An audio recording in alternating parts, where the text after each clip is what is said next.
Bonjour et bienvenue sur la nouvelle vidéo d'analyse des 100 cryptos les plus capitalisés. Ça fait un bon petit moment que vous m'aviez pas vu sur cette chaîne. Voilà, c'est le retour puisque là, on va attaquer sans doute on va avoir une probabilité d'occurrence très forte pour attaquer une nouvelle vague haussière sur le Bitcoin et l'ensemble du marché crypto. Vous voyez la courbe du Bitcoin, on est en hebdomadaire. Mais avant d'analyser le Bitcoin pour vous, je voudrais vous faire un petit point sur comment va se dérouler cette chaîne, comment je vais aborder les nouvelles vidéos. L'idée, c'est que déjà, ça ne dépasse pas 10 minutes pour qu'on puisse essayer de faire des choses concises et qui apportent vraiment le plus de valeur possible. Et d'autre part, l'idée, ça va être du coup de détecter, donc comme d'habitude, des configurations techniques sur des cryptoactifs, donc sur les 100 les plus capitalisés, de détecter les configurations techniques qui vont avoir une probabilité d'occurrence à la hausse qui va être très forte. Donc, on va essayer de faire ce travail ensemble. Et alors, moi, ce que je vais faire pour éviter de perdre du temps et gagner en temps de vidéo également, ce sera de sélectionner auparavant pour vous les cryptoactifs qui auront des configurations intéressantes, et certains jours il y aura peut-être pas de vidéo du tout puisqu'il y aura rien d'intéressant à analyser et à prendre sur le marché. Je ne ferai pas de vidéo sur ces jours-là. Voilà, voilà un petit peu comment ça va se dérouler. Il y aura une deuxième chose également, ça va être la mise en place d'un portefeuille donc de crypto actifs avec une mise de départ de 1000 euros. Je vais poser ça sur un compte Binance. Et donc l'idée, ça va être qu'on puisse suivre ensemble l'évolution d'un portefeuille et avoir du coup une rétrospective au bout d'un an. L'idée, ce serait de tenir un an. Voilà. On va voir si j'y arrive avec vous. Mais évidemment, plus il y aura de monde, plus ça va me motiver à suivre ça. Voilà. Et donc, le but, ça va être de vous aider donc sur la partie trading en vous donnant concrètement les points d'entrée, les points de stop, les points les premières prises de position, faire un suivi de tendance avec vous, les sorties de position et également tout ça dans le respect strict du money management. Donc voilà, c'est assez lourd puisqu'il y a plusieurs choses à prendre en compte quand on fait du trading, tout simplement. Et on va essayer de les aborder ensemble au travers de ces vidéos. Voilà, donc ça c'était pour la petite présentation. Maintenant, je vais attaquer donc l'analyse du Bitcoin et la raison pour laquelle je reviens avec enthousiasme faire ces vidéos, c'est tout simplement puisque vous voyez, on a consolidé ici, on a eu un petit crack qui est apparu depuis mai. Ensuite, on a consolidé dans ce range et à partir de mi-juillet, on a réattaqué la consolidation. On est venu retrouver les plus hauts. Ensuite, on a retracé un petit peu et là, depuis quelques semaines seulement, on est venu atteindre de nouveau un plus haut jamais atteint, le nouvel ATH comme on dit. Et là, en fait, alors moi je considère on n'a pas encore tout à fait attaqué le marché haussier. On saura ça certainement. Moi, je pense que vous voyez cette mèche là. Donc là, on est en unité de temps hebdomadaire. La mèche que vous voyez ici, si on tend à aller vers le bas, une mèche qui se retrouverait à devenir rouge avant la fin de la semaine, c'est-à-dire demain jusqu'à 2 heures du matin, si on a une mèche rouge qui vient, ça veut dire qu'on aura une possibilité de revenir un petit peu et de tracer vraiment une petite anse, et on risque d'avoir du coup une diminution de la volatilité avec quelque chose qui serait vraiment très intéressant pour une prise de position. Voyez, donc ça c'est le premier scénario que je vous propose. Et le deuxième, ce serait d'avoir carrément là, on n'attend pas, on revient pas sur les 55 000, on décolle de suite et là, le bull market est entamé et on peut commencer à trader sur le marché crypto, puisque c'est encore le Bitcoin qui mène la danse de toute façon sur ce marché. On le voit bien, dès qu'il y a des baisses sur le Bitcoin, l'ensemble du marché crypto se met à baisser. On le voit d'ailleurs aujourd'hui, dès qu'il y a une petite baisse de tendance, si vous voyez, le marché crypto corrige avec. Alors évidemment, dans l'ensemble, on a aussi des cryptos qui performent. Et donc, il y a des prises de position possibles sur certaines cryptos. Et on va voir ça tout de suite. D'ailleurs, d'abord, on va analyser l'Ethereum. Voyons, voir ce qui se passe sur l'Ethereum. Vous voyez, on est donc en unité hebdomadaire toujours. Là, on a la droite de résistance des 4000 qui a été cassée la semaine dernière. Et là, elle est en train de valider la cassure.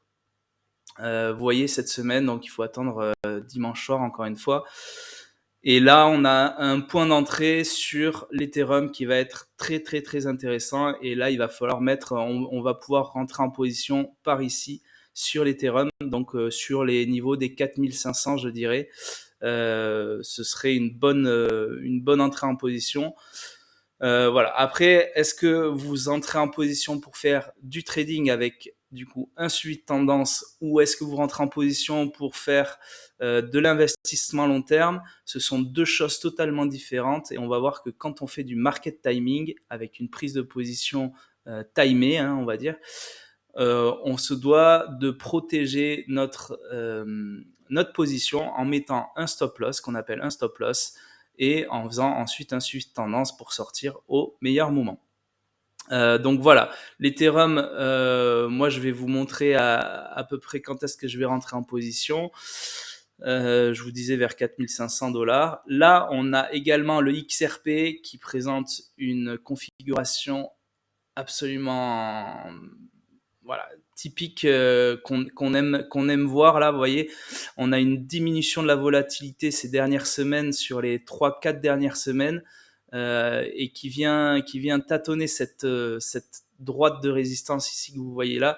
Dès que le signal aura cassé, dès qu'on aura une cassure de cette barre verte là, ce sera le signal d'un nouvel élan haussier sur le XRP, qui pourrait nous amener vraiment très haut, puisque c'est un actif qui n'avait pas pu performer lors des dernières vagues haussières, puisqu'il avait eu la SEC sur le dos et que ça lui avait porté préjudice pour sa performance. Donc voilà, il y a une comment dire, il y a un potentiel absolument énorme sur le XRP. Voilà. Ensuite, j'ai sélectionné pour vous d'autres cryptos sur lesquels il va être intéressant de venir se positionner. Vous voyez, là, on a une crypto cas d'école. Alors, c'est KuCoin Token. On l'a pas ni sur Binance ni sur Kraken. Il faut aller sur. En fait, KuCoin, c'est un exchange à part. Donc, il faut aller sur l'exchange en question et acheter la crypto-monnaie qui se rapporte. Voilà. Donc le KuCoin, vous voyez, donc là on a la hausse au préalable, la large base, la hausse au préalable. Ici, on peut tracer la droite de résistance. Hop, vous voyez, on est venu casser carrément les bandes de Bollinger en weekly, et ici on a une augmentation des volumes. On peut passer en journalier pour voir ce que ça donne. On a de même, vous voyez précisément, une cassure en journalier de la résistance. Donc là, on a des points d'entrée qui sont très très très intéressants sur KuCoin. Voilà, avec un stop qui pourrait être mis par ici. Alors celle-ci, elle est intéressante parce qu'on peut la prendre en journalier. Vous voyez, je mettrai le stop à 14,35 et point d'entrée par ici à 18 ou 19, voilà, vers 19. Voilà, après, c'est pas très grave si vous rentrez un peu plus haut ou un peu plus bas. L'idée, c'est d'avoir un stop défini. On peut le mettre un peu plus bas aussi pour pour pas si jamais il y a des chocs de volatilité, éviter de se faire sortir trop facilement. On peut très bien avoir des mèches rouges qui reviennent de suite quand le Bitcoin, par exemple, prend un moins 5% d'un coup. On peut très bien avoir un choc de volatilité, c'est-à-dire que la barre descend et remonte d'un coup tout aussi sec. Donc il faut éviter de se faire sortir sur ce genre de configuration. Donc on peut baisser éventuellement le stop. Voilà. Et après, on va gérer le risque comme ceci. Ensuite, j'ai sélectionné pour vous NEAR. Voilà, on a cassé en journalier le 25 octobre. Là, on est en train de, vous voyez, de consolider et la probabilité est qu'on attaque une nouvelle vague haussière. Donc là, on a des points d'entrée qui sont intéressants. On évite toujours de prendre sur le bas. Moi, je préfère prendre des ordres à plage de déclenchement ou des ordres à stop loss à l'achat, on va dire. Là, par exemple, vers 11,90, ça peut être parfait. Dès que vous voyez, la mèche rouge ici revient et repart réattaque un mouvement haussier, on peut prendre le mouvement. Voilà, l'idée, c'est de partir dans un mouvement haussier. Voilà. Ensuite, on a Solana qui, pareil, présente une configuration absolument pas parfaite, mais très très intéressante. Vous voyez, on a cassé en journalier le 20 et 21 octobre. Et là, on est en train de consolider et la probabilité de nouveau, là, c'est qu'on décolle. Donc voilà. Et là, il y a des fois 2, fois 3 qui sont largement possibles au vu de la performance passée, vous voyez. Voilà. Ensuite, on a le Dogecoin, voilà, le petit copain du Shiba Inu, qui est en train de se faire rattraper d'ailleurs. Vous voyez, il a cassé le 28 octobre, donc avant-hier, me semble-t-il. Et là, voilà, en fait, alors, on n'est pas sur une configuration parfaite, mais on est sur un très beau triangle chartiste qui a été cassé avec des volumes. Je ne sais pas si on les voit bien sur l'écran ici. On a eu beaucoup d'intérêt pour cet actif.